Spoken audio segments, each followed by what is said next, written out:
நான் இப்போ மாடியில் ஒரு சின்னதாக அறுவடை பண்ணலான்னு சொல்லிட்டு வந்திருக்கேன். இது வந்து கோவக்காய். இந்த கோவக்காய் செடி மாடியில் மேலே படர்ந்துருக்குது. ஆனால் இதோட தண்டு எங்கே இருக்குன்னா கீழே மண்ணில் நட்டுருக்கு. மண்ணில் இருந்து அதை அப்படியே மேலே மாடிக்கு ஏற்றி விட்டு அப்படியே படர்த்தி விட்டுருக்கோம். அதில் வந்து கொஞ்சம் கொஞ்சம் கோவக்காய் நிற்கிது. இந்த கோவக்காயை பறிச்சிக்கலாம். பறிச்சிட்டு எவ்வளோ இருக்குன்னு காமிக்கிறேன்.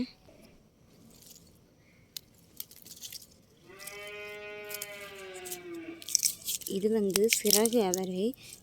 எங்கள் ஊரில் வந்து சதுரப்பயிறு தட்டைப்பயிறு அப்படின்னு சொல்லுவாங்க. இதை வந்து விற்றுக்கு வேண்டி விட்டுருந்தேன். இதையும் இன்றைக்கி பறித்து எடுத்துக்கலாம்.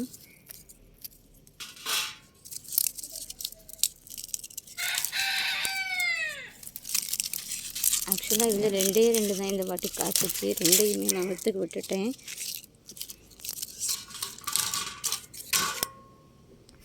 இன்னும் நிற்கிற கோவக்காவையெல்லாம் பறிச்சு எடுத்துக்கலாம்.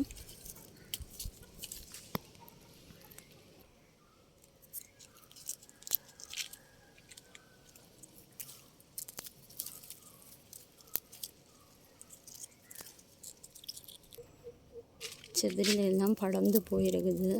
எடுத்து விட மனசு இல்லை. செடி நல்லா காய்க்குதில்லை, அப்படியே போகட்டும் அப்படின்னு சொல்லிட்டு அப்படியே விட்டுருக்கோம்.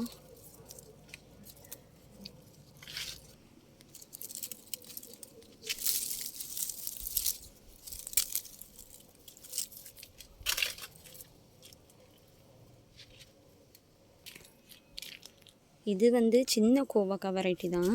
நிறைய காய்க்குது. நிறைய வாட்டி அறுவடை பண்ணி சாப்பிட்டு இது வெறுத்தே போயிடுச்சு. இனி இது இன்றைக்கி விளையிறத வேற யாருக்காவது கொடுக்கலாம், பக்கத்து வீட்டில் கொடுக்கலாம் அப்படின்னு முடிவு பண்ணி தான் பறிச்சிருக்கு. இவ்வளோ கோவக்காய் கிடச்சிருக்கு. நெக்ஸ்ட்டு வந்து தக்காளி 2 நிற்கிது. அதை அறுவடை பண்ணிக்கலாம். இது ஒரு வகையான குடந்தக்காளி. இது இன்னும் பழுக்கல்ல. மொத்தமே இவ்வளவு காய் தான் பிடிச்சிருக்கு. இந்த ஒரு சை தான் நிற்கிது. இதில் இந்த அடுத்து விதைக்கு விடணும்னு சொல்லிட்டு விட்டு வச்சுருக்கு. தக்காளி எனக்கு தோட்டத்தில் கம்மியாக தான் கிடைக்கும்.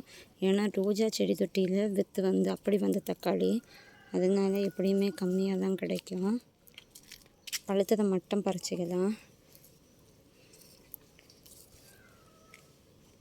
இது 2 நாளைக்கு வந்து பறிச்சு எடுத்துக்கலாம். இவ்வளோ தக்காளி தான் கிடச்சி.